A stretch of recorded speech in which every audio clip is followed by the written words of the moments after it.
I've become greatly amused by how stupid Representative Steve King is.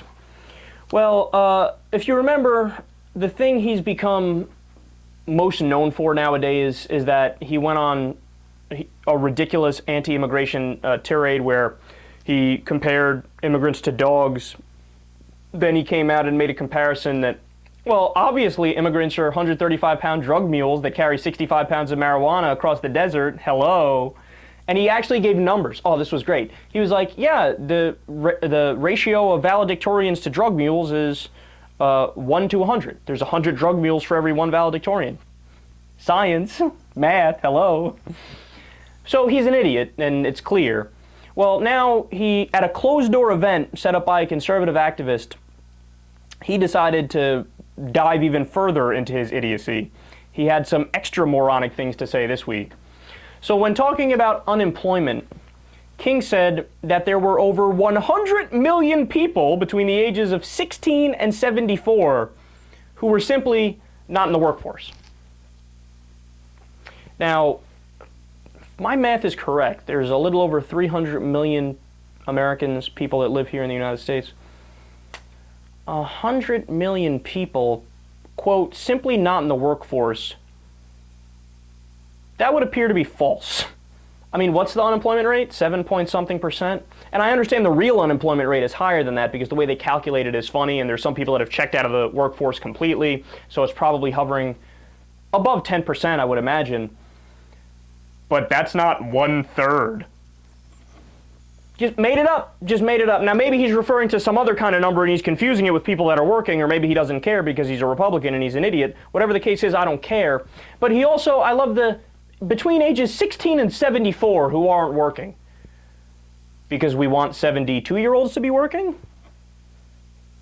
Maybe he does. I don't know. Do you want 71-year-olds, 69-year-olds to work? I was under the impression people should be able to retire when they're 62, 65. Because I'm a human being who understands people have emotions and feelings and dreams and they want to retire to a nice vacation home and have some time to relax. I don't know. He wants you to run around the fucking rat wheel, the hamster/gerbil wheel all your life until you die. What he just said, 16 to 74-year-olds who aren't in the workforce. Why do you want a 73-year-old in the workforce? Are you that cold-hearted? But I'm just getting started. He goes, quote, now, what kind of a family, if you had 6 kids and a third of your kids would say, I'm not doing the chores, Mom, if any of them say, I refuse, I'm not going to participate, I'm not going to contribute to the American GDP, pretty soon those kids would be on the, you get to eat after you do the work. Not just in the hopes that one day you might actually do the work. In other words, he's saying, well, the unemployed are like lazy children.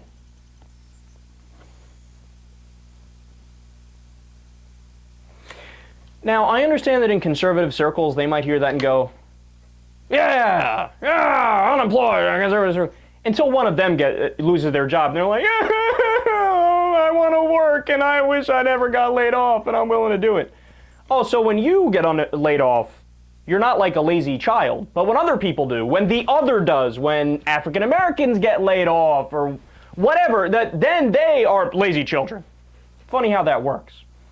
But understand something. So think about his point.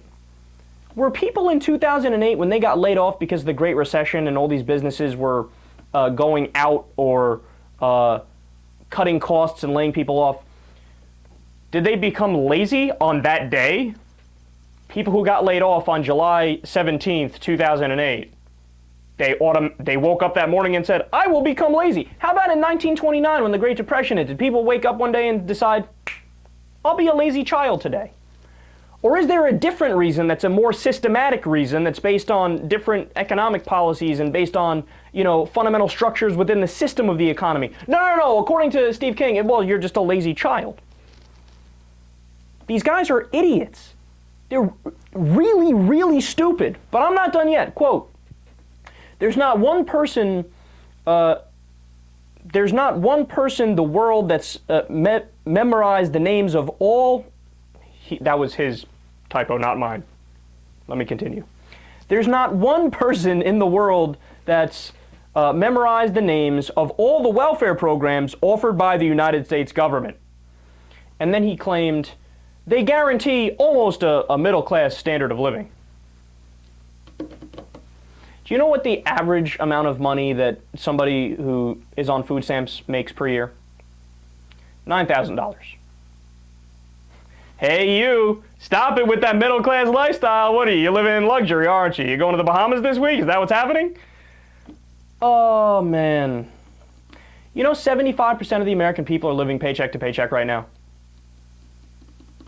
But according to Steve King, well, if you are on these government programs, you're living a middle-class lifestyle. What's the problem? He knows so little about the world.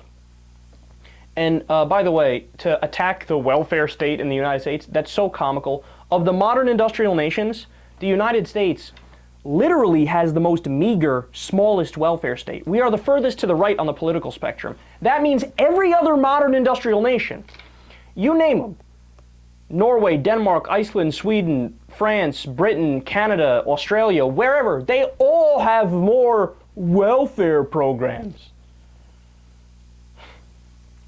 Now, near the end of his remarks, he said that he was criticized by the left for not telling a guy at a different event that he was wrong when he referred to Obama as a, quote, Muslim and a Marxist.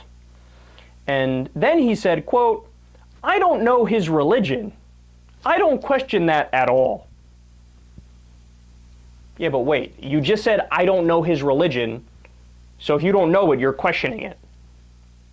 And then you said, I don't question it at all. But you just questioned it. He says he's a Christian, he is a Christian, but you say, I don't know his religion, but I'm not questioning it. You just questioned it. But okay, that's neither here nor there. Then he said, but my answer was, well, he's at least a Marxist. And they didn't criticize that part. They don't want to go down that path. He's saying, oh, these liberals, they're so sensitive. But when I call President Obama a Marxist, well, obviously he is a Marxist, so they can't argue with that. Call on me. I can argue with that. In fact, every progressive can argue with that. So if President Obama's a Marxist, let's figure this out real quick. Well, under Bill Clinton and under George W. Bush, you had 8% of the economy was government jobs. 91% was private sector jobs, small business, big business. And under Obama, since he's a Marxist, communist, that by definition, that means 100% government. They control all industry, no more private industry. So under President Obama, it was 100% government jobs, right? That's the definition of communism, so that's what it's got to be if he's a Marxist. Oh, wow, it's 8%. Still 8%. In fact, under Obama, there's been an increase of over 6 million jobs in the private sector, and there's been a decrease in government jobs. Decrease. Smaller. He's the opposite of a communist.